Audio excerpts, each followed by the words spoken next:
Okay, this is what we've been waiting for. As you can see, when you're knitting in the round, you're able to put sock and try it on. The instruction will always give you in inches how far to knit from this point to this point. But when you try it on, you should be hitting the joint of your big toe. The circumference of the sock should be an inch smaller than your ankle, and the length a half inch shorter than your foot.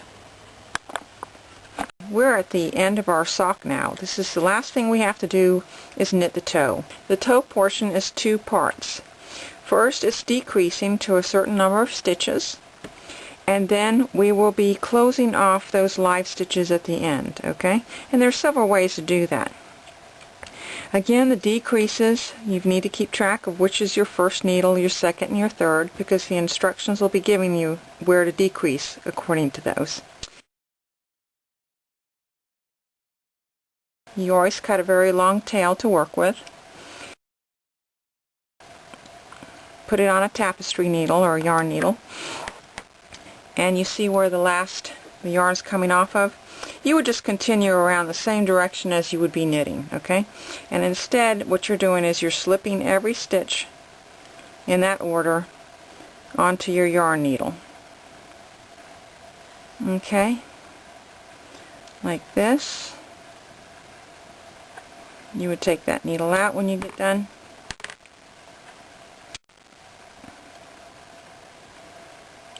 And you can get more than one at a time. Speed things up. And this is just like a hat. At the very tip where you're cinching down for the tip of your sock. And that's one way to do it. Nice closure. The Kitchener stitch produces a seamless closure.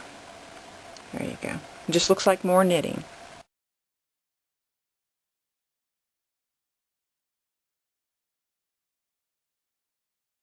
To start the Kitchener stitch, you need to have an equal number of stitches on the front needle and the back needle.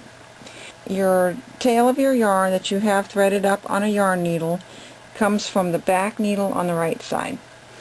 I've used a contrasting color so that you can see what's going on. Normally you're using the end of your yarn.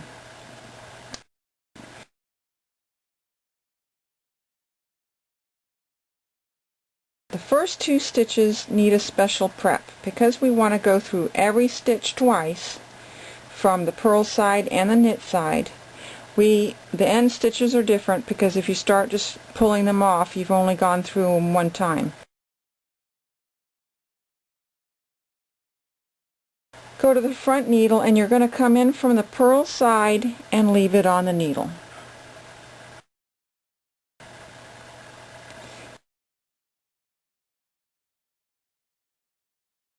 The back one is you come in from the knit side, which is the left side, and you leave it on the needle.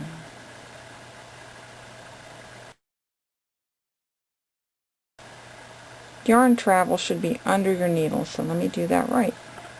Okay, going to the back, and I'm coming in from the left side. There. Alright, there are two schools on how tightly to pull this. I go ahead and simulate what would look like a knit row. Some people suggest leaving it very loose, and then in the end working it and pulling it as tight as you want. You can go either way with that. But now I'm good to go. I'm ready to start. On the front needle, you're going to knit and purl, and it's always slip off and leave on, okay? So I'm going to knit it and slip it.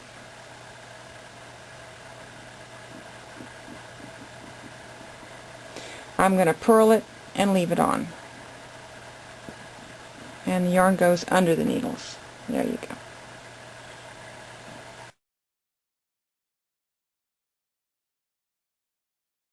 On the back, it's purl knit, but it's still the slip off, leave on. So I'm going to purl the first stitch and slip it.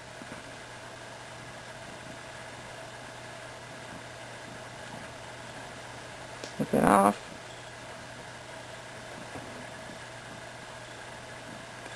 and knit the second stitch and leave her on.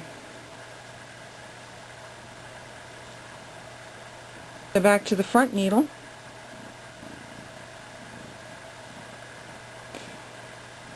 and it's knit, slip off, purl, and leave on.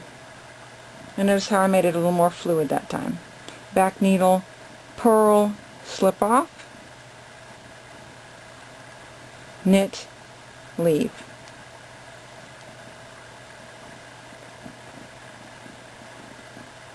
Again, knit, purl, so I'm going to knit, purl,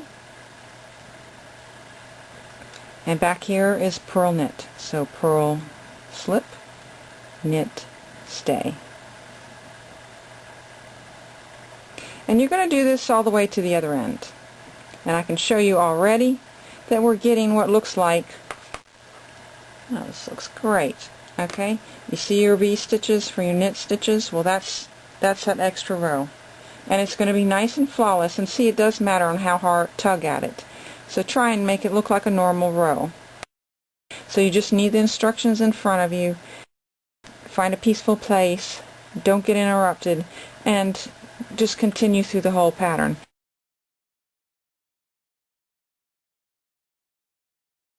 If you lose your place, and this is what I found out, that you put your work down and you don't know where you are, that's the scary part, and that's why people want to go ahead and finish it off undisturbed. If I put my work down and then I picked it up, I would look and see, and it's again the old clue that look where your yarn is, your working yarn. It's coming off the back needle, and it looks like I came in through that stitch with my yarn from the knit side. So the last thing I did was my knit the back. Okay? So that means I'm going to go to the front needle. So I could find my place if I had to. So don't freak out if you get lost. But just do it, you need to do it right, because you can't fudge this one. So if I finished with the back needle, I come back to the front needle, and again on the front it's a knit purl. So let's knit this one, knit slip, purl stay. The back one is purl slip and knit stay. And you would do that all the way to the other end. Okay? And that is all there is to the Kitchener stitch.